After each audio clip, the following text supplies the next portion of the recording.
ఒకప్పుడు నేను స్కూల్‌లో చదివేటప్పుడు నేను మా ఫ్రెండ్స్ అయితే ఈ చెట్టు కోసం రక్తాలైతే చిందించాం. హాయ్ ఫ్రెండ్స్ అందరూ ఎలా ఉన్నారు? Welcome back to my YouTube channel Sunny vlogs. Road మీద ఎళ్తా ఉంటే మాకు ఈ చెట్టు అయితే కనిపించింది. ఈ రేకాయల చెట్టు. చూడండి రేకాయల చెట్టు ఏ టైంలో మొలిచిందో నాకు తెలీదు గానీ, ఈ చెట్టు మొత్తానికి కాయలే ఎక్కువున్నాయి ఆకుల కంటే. చూడండి ఎన్నైతే ఉన్నాయో మీరే చూడండి. ఇవన్నీ చాలా జాగ్రత్తగా అయితే కోయాలి. లేదంటే ముల్లులైతే గుచ్చుకోపోతాయి. ఇది చూడండి ఈ సైజులో ఉంటాయన్నమాట ఈ కాయలొచ్చేసి. ఇది పండిపోయి ఎండిపోయిందది. దాంతో మనకు పని లేదు. ఇప్పుడు ఇదైతే మీకు టేస్ట్ చూస్తాను. ఇది ఒగురుగా, పుల్లగా ఉంది. తీగైతే లేదు. అంతగా బాలేదు నాకు. ఈ పైనొచ్చేసి చాలా కాయలైతే ఉన్నాయి. మీకు కనబడతానో లేదో తెలీదు గానీ, ఆ పూలుకున్నాయి గదా! అక్కడ చాలా కాయలైతే ఉన్నాయి. పెద్ద కాయలు.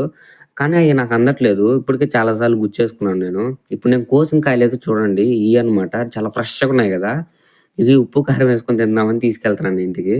మీకు కనబడతానో లేదో తెలీదు గానీ, అక్కడ చూడండి పండిపోయి ఎండిపోయి ఉన్నాయన్నమాట కాయలన్నీ. ఎవరు కోయట్లేదేమో ఈటిల్ని. చూడండి కాయలు చెట్టుకన్నిటికి హైలైట్ అన్నమాట. పైనున్నాయి గదా! అక్కడొచ్చేసి చాలా పెద్ద కాయలైతే ఉన్నాయి. పండున్నాయి గూడా అయ్యి. చాలా బావున్నాయి. అంతే అండి. వీడియో నచ్చితే లైక్ చేయండి. మళ్ళీ మరో కొత్త వీడియోతో మీ ముందుకొస్తాను. అంతవరకు బాయ్ టాటా. See you.